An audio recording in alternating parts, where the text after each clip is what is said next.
Hey, Shane. Thought of something funnier than 24. What? 25. SpongeBob reference. Welcome to episode 25.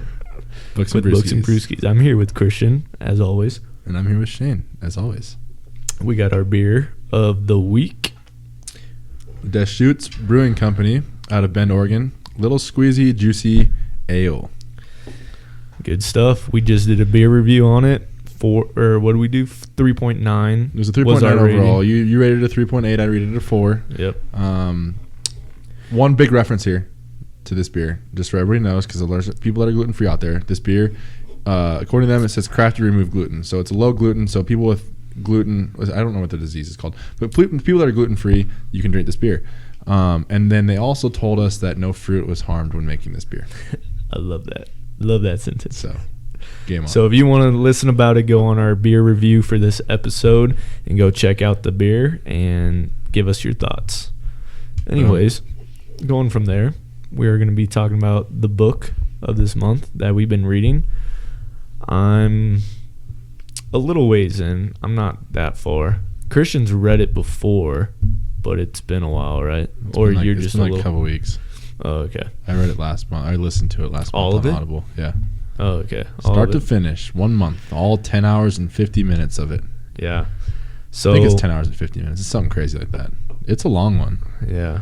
The first thing that I loved that they started doing was talking about how this Audible is different, how they brought in kind of podcast radio show with it, and he comes in and talks and everything like that. I like how they did that. I think that's the coolest thing about it, right? You know, I'm listening to Capital Gains right now because, I didn't read it when we actually talked about it a couple months ago. But like Chip Gaines is great. Like listening to his book, it's awesome. Yeah. But the feel of listening to Can't Hurt Me with David Goggins actually almost like chiming in, podcasting, radio showing, whatever you want to call it, completely changes the dynamic of how you listen and interact with the book mentally. Yeah. I think, it's one thing to listen to an Audible and listen to the person that wrote it, but listening and like almost hearing like firsthand what was going through his mind, why was he thinking this? How did he react to this situation versus just hearing about it, like written how he wrote it? Mm-hmm. It changes the way you perceive the situations the book reads as, and then it brings in that second element, and you understand his mindset, why he was thinking the way he is, why he does what he does. And like you said, you're not super deep into it yet. And I finished the whole thing. And the cool thing is, as the book unfolds, you get, I guess, deeper into the mind of David Goggins and start to understand his internal, like intrinsic motivation and thought process towards every aspect of life.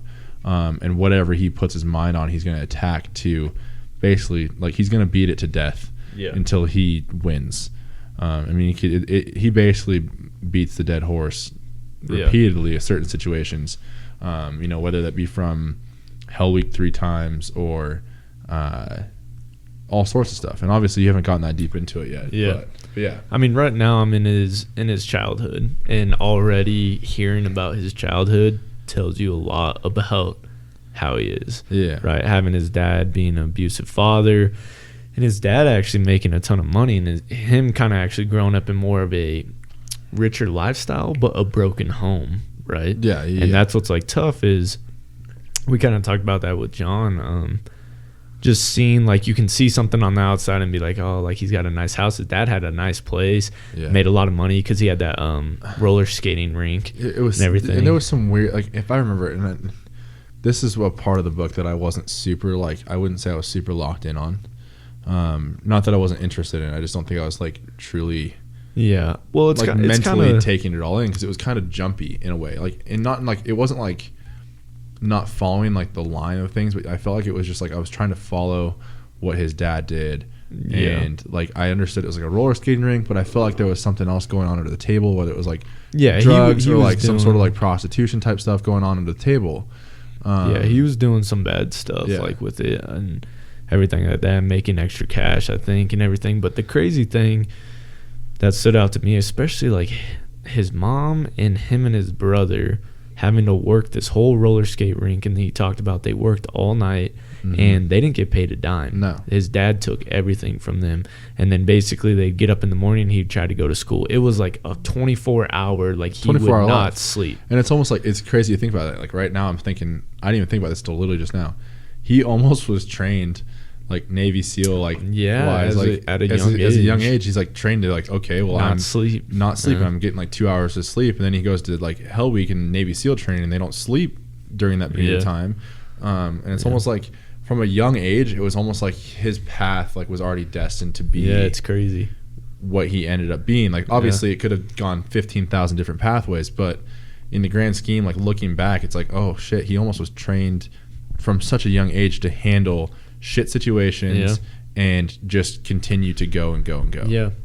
And that's what's crazy. And like we were talking a little bit about this on the other episode, but how that parenting factor came into his life of like, hey, I had an abusive father, and how he talks about how his brother reacts to it is just, they looked at it completely different. He would talk about a lot like when his mom was getting beat and everything, that he was the one that wanted to watch and was like, what the hell is going on? And the brother would go hide in his room. And it's just kind of like weird at that age, like that mindset that he already had, and was like, hey, like I wanted to get to the bottom of this, of like, how do I get out of this bad situation? And a little bit of like what John was talking about, like, are you born with some of those natural instincts that some people just have a natural different soul that you're reacting in different ways? Because these like boys grew up in the same type of situation, but he viewed it a lot differently than his brother. It's like the perception of the situation was different. It's almost like he wanted to see shit firsthand. He wanted to see it and then think of be a problem solver. And you know, like looking back at last week's episode where we talked about we went down that rabbit hole of like the whole soul thing, like like you already are born with like your morals and all that shit. And like you think about it, and it's like you already have, from a young age, you already have, I guess I want to say who you're gonna be, like morally, and you could like dive even deeper, and it's like, oh, you already like you're already gonna be a murderer at age 3. Like I don't know, you might like that may be a thing, and we don't know, but it just kind of makes you wonder like what area that could take you down. Or if you look back, like if you look at like his life, or like if you look at other people's lives, it's almost like certain pathways you jump on that as soon as you're born. And that's what's weird to see, like the perspective of like scientists and psychologists and stuff like that on the side of the learning stages of like what you're learning through what you go through. But then we're also seeing like an aspect of like, what is the soul, and how are you born genetically sometimes that you just have a certain perception. And you get shaped through instances that you're going through. Clearly he's been shaped by what his father did when he was younger, and he's now taken that into his life, and it's intrinsic motivation, what you kind of talked about. But it's crazy to see like how some people go about that at a very young age before learning a lot of like the different ways to deal with life.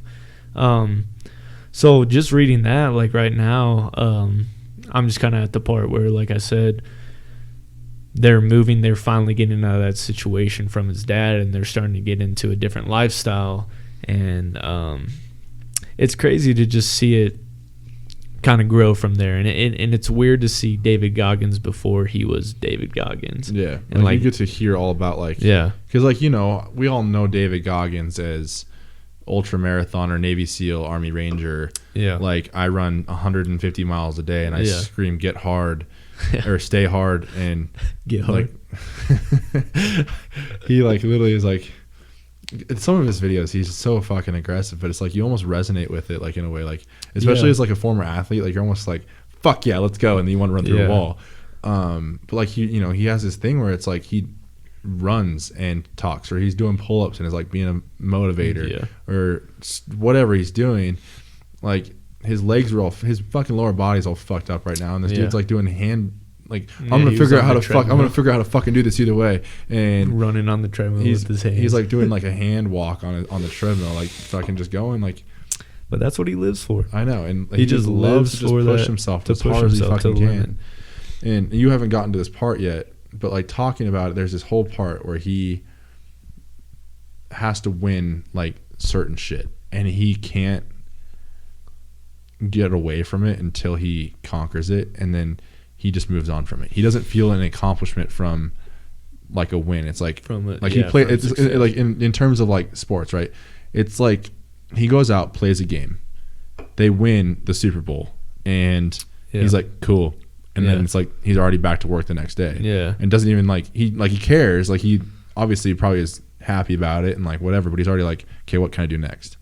And so it's like it's on to the next season, it's on to the next game, it's on to the next whatever it may be. Yeah. And so he doesn't get complacent. And that's one thing I feel like a lot of people do when they are training for something, they're pushing themselves to an extent in a relationship, running a company, you get complacent, you just chill. Mm-hmm. Where it's like you feel like you hit to the high point, and it's like, okay, cool, I can just chill now. And it's like, really, like, no, like, what's the fucking next thing you're gonna do? Yeah. Well, I mean, that separates, the great leaders from the average people, and that's kind of where you get that like sense of learning from what he does and how he goes about life. I like how at the beginning, before like the book even started, he really talked about kind of his purpose, and this kind of came out, and he said he said, I know like what I want to do with my life, and this is what my purpose is. And he said, I just want to push the human body to the absolute limit. Yeah. And he said that's what he lives for. That's what he lives for. And we talked about a little with John, like what he's had 3 divorces and stuff like that. I know it's for 2 for sure. Yeah. He got divorced from one chick twice because he was with her. That's a really fucked up. Like, you haven't gotten that far into it yet. Yeah, he'll talk about the situation. He'll talk about it, but it was a really fucked up relationship. I wouldn't say it was a relationship was fucked up. It seemed like they had a good relationship. The relationship outside of their one-on-one relationship was kind of fucked. Yeah. And you'll get to that. I'm not gonna ruin it. And for you guys that are listening to it or have listened to it, you probably know what I'm talking about. But for him to be in that relationship, like, holy shit, 1, and 2, like, they break up, they get a divorce, and then they come back, and it's like they're remarried, and then they get a divorce again. Like, he was married to, I think she was the first one and the second one, and I think there was a third, and then I think he's now married to the third chick, like, currently in life, like, right, like, to this day. But I'm not 100% sure on that. I haven't really creeped on David Goggins enough. Like, I follow him on social media, but I don't like go down the rabbit hole of like Wikipedia and like see who his spouse is and shit. Yeah. Sometimes you do that because like some sports athletes' wives are kind of hot and you want to know who they are. But that's true. But I think I think a lot of people I've talked about reading this book, people who I know who read this book and everything like that, is getting a whole different sense of who David Goggins really is, and the judgment that a lot of people will pass on it of like, well, all he wants to do is this, like, he divorced, all this shit. But in the end, he explains a lot that he knows himself and he knows what he's trying to do on this world. And not everyone's meant for marriage. Not everyone's meant to go, spend time with family and friends. But I think at the end of the day, you just gotta know what's your purpose on this earth, and what are you going to do with it, and understand that you have to make sacrifices. Yeah. And I think it took him a little bit to realize that, but people will judge and be like, well, he wasn't a good man to these women and stuff like that. But I mean, when you get to learn the backstory and then hear who he actually is, now it changes your whole perspective. And it's like, well, maybe he's not meant to be married. You know what I'm saying? Yeah. He's meant to kind of do his own thing. Maybe that's kind of his life. Yeah. And he has to understand that. And that's the sacrifices you make.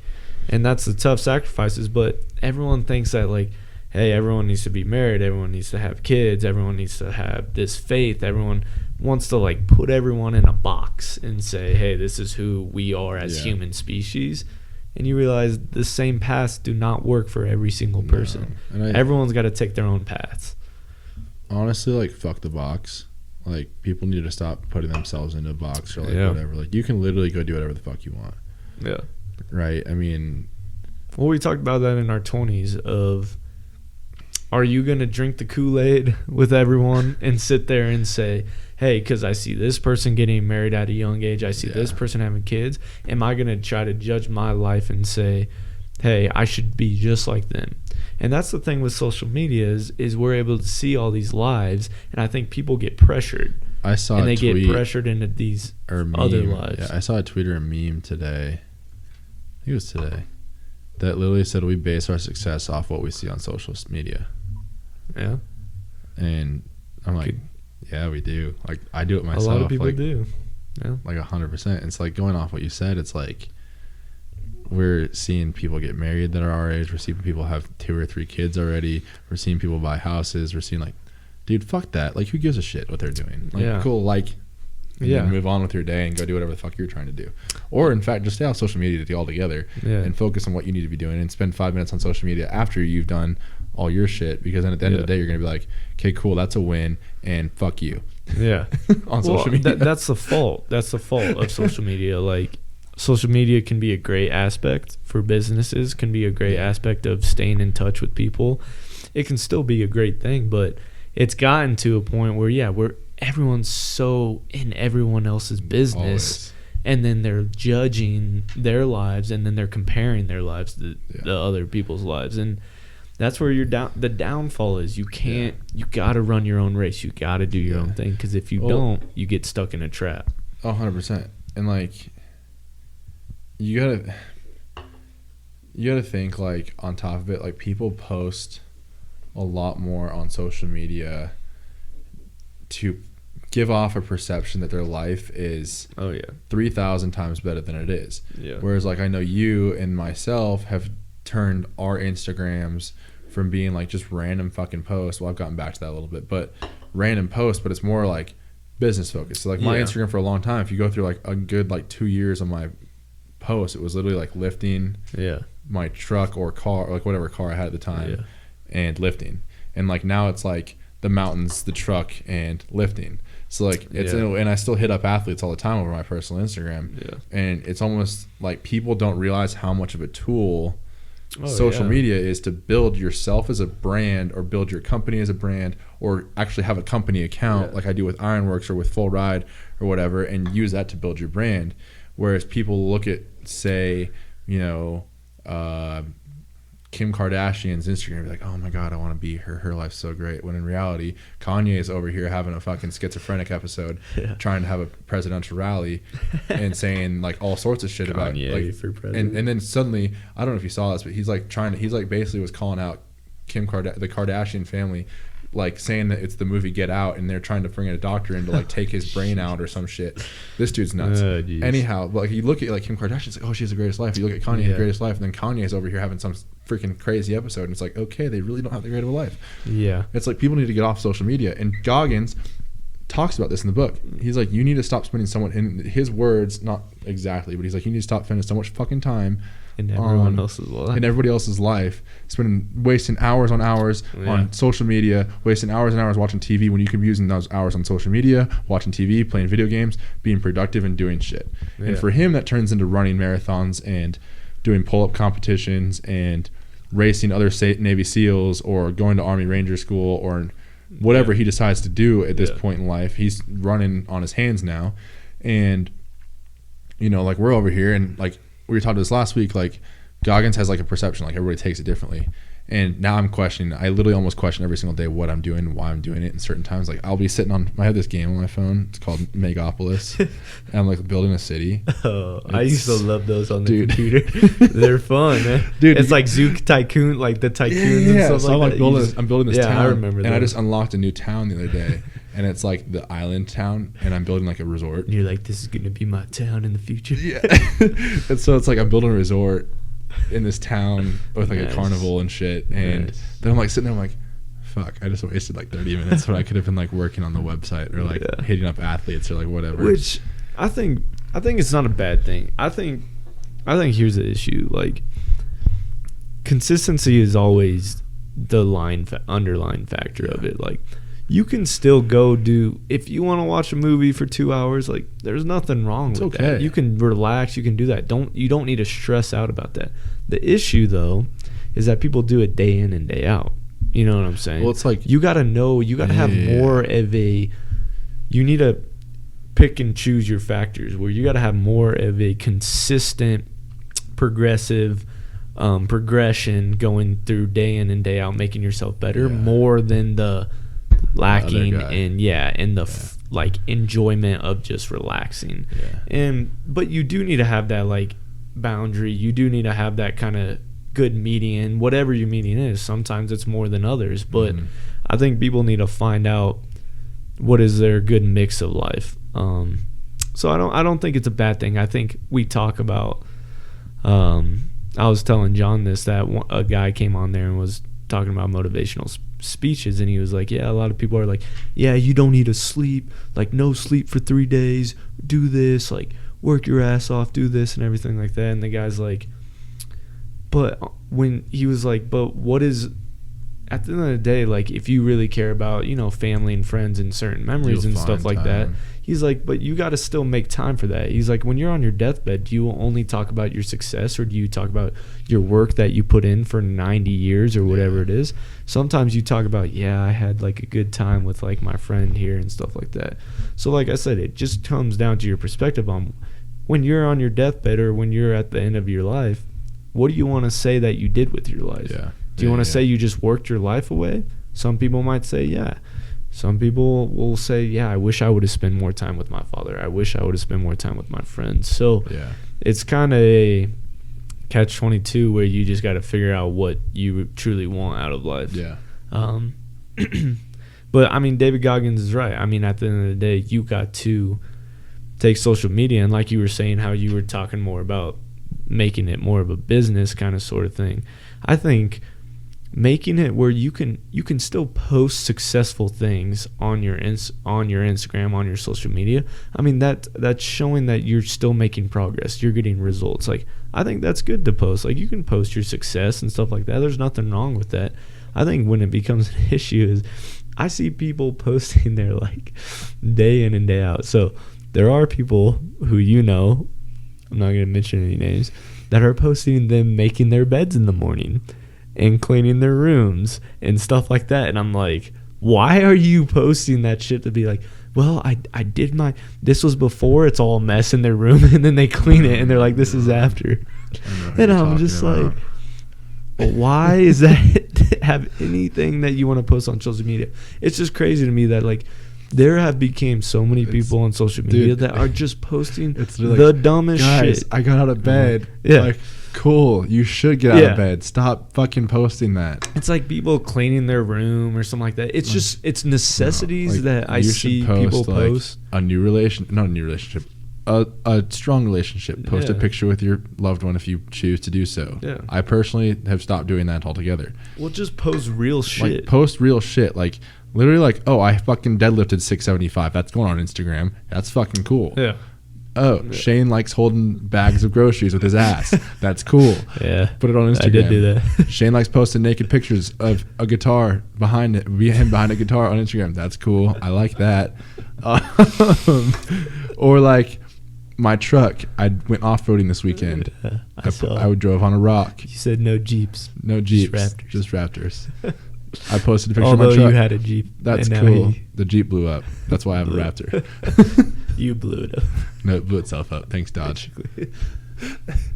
No, as your dad said, somebody fucked that shit up before definitely. I had it. If they fucking, what was it? It was a 6.4 Hemi. No, what was the camshaft fucking separated inside the motor. If you're fucking busting the camshaft, something's going on. Something was wrong. Something was wrong.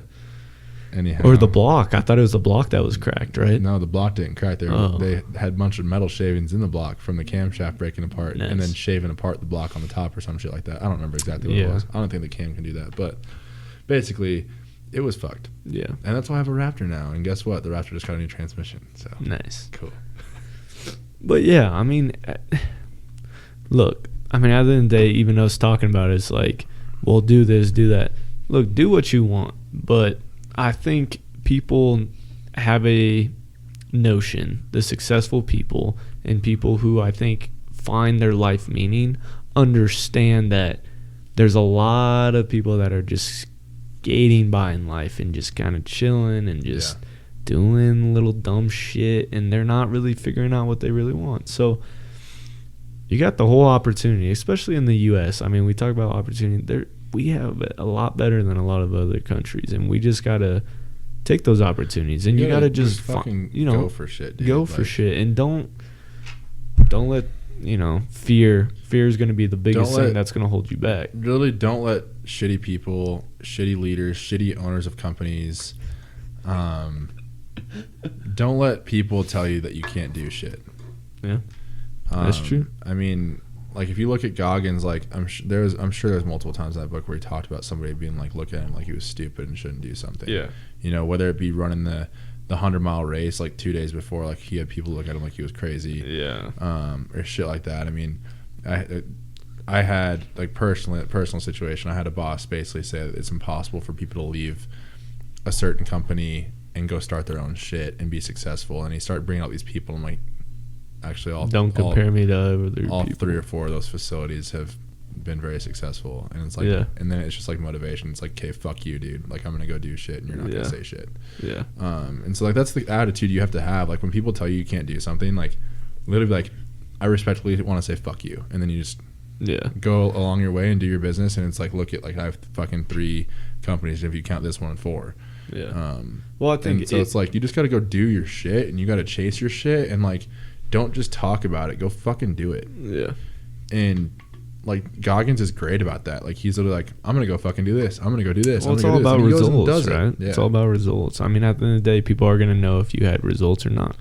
And people aren't stupid. Yeah. They get to see it, and they say, this guy was talking this. Did he do the results? Did he get something out of it? What can he show for it? I mean, it's all about results. I mean, that's how kind of life is. Like, whether it's results in the career world or it's results in a relationship, like, it's all about kind of what you don't just talk about, walk the walk. But the story that we posted on Books and Brewskies, the one that you put up on, that inner circle, who are you around? Yeah. Who are you around? Like, are you around people who are leaders? Are you around people who are trying to be successful? Are you putting yourself in good situations to talk about intellectual conversations, all that, and I think that's important. Who you put around you, the energy that you build around you is gonna take you to another level, or it's gonna drop you down to a level. And so the post Shane's talking about. So yesterday, I posted on the Books and Brewskies Instagram, and this post is a picture of Leonardo DiCaprio and, why can't I think of his name all of a sudden? Bane. Yeah, who plays Bane? I don't know. I can't think of his name all of a sudden. Tom Hardy. Yeah, Tom Hardy. It basically says, if you're 20 to 30 and your main circle isn't discussing opening businesses, investing, escaping the 9-to-5, fitness, and self-development, then it's time to find a new circle. Your network is your net worth. Yeah. So if you look at it, you think about this, right? If you look at your net worth. If you look at our circle, I think all of us have been talking about stocks almost at least once a week, typically. We all do fitness. We all are strength and conditioning coaches for the most part, are former athletes. We all are doing stuff that's trying to. We don't even really have a 9-to-5 job. Like, that doesn't even apply to us. We're trying to make. We're opening businesses. We're doing shit. Like, Jake's literally running his own show over at Slammers. I got Ironworks in full ride. We got Books and Brewskies, and you're doing your shit. Yeah.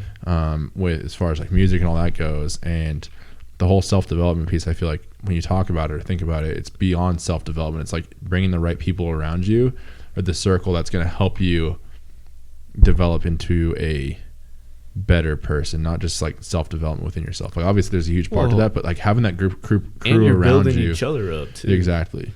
And I think people I mean, the energy, back to the energy that you bring around yourself, that you are constantly in. If you're not bringing good vibes, if people around you aren't bringing good vibes, you are putting yourself down. And it's more than what you think. I mean, you can be strong mentally, but if you don't put people around you who are going to help you, who are going to be good influences, you're going to get in a negative mindset. You're going to get in a negative position. And a lot of people let these no-sayers be a part of their life, and they let it control themselves. As much as sometimes they don't think it's going, but I mean, it can be your parents, it can be friends, or it could be, just people on social media. It can be acquaintances, anything like that. But if you're not putting yourself in good energy, good vibes, and people who aren't looking to, make their mindset grow, then you're just putting yourself in a bad situation. And that's important. So situation's everything. People around you, your network, like you said, your network is your net worth. If you don't build a good network, you're going to struggle. It's just kind of how life 100%. Is. And even David Goggins, at a young age, his mom knew, but he even knew at a young age, like his dad, being abusive and everything like that did not need to be a part of his life. He knew he needed to cut him off. Yeah. He said, I need to cut him off at a young age.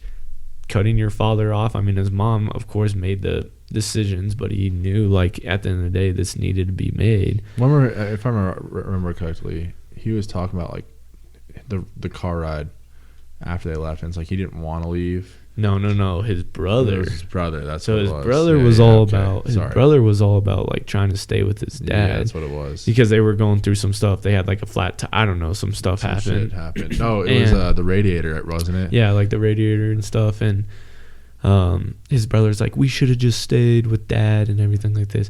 But David Goggins talks about how his brother was the older brother, and his dad would always talk to his brother and say, hey, someday you're going to be the man of the house. So he had a different feeling towards his dad of, like, he looked up to his dad, knew his dad that was doing bad stuff, but he also looked up to his dad and was like, yeah, one day I need to be the man, I need to do this and make these decisions and stuff like that. So he had a different feeling.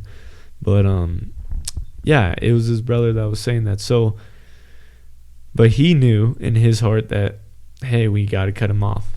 And his mom finally made the decision and cut him off and everything like that. And that those are big moves. When you cut, cancerous stuff that are in your life, you get to see a lot of growth. A lot of growth happen to you. So, that's kind of where I'm at, where I'm kind of waiting to hear what happens next now off of this and everything. But it sounds like he's going to start going down another path, or probably going to go into his teenage years and everything like that. But it's crazy.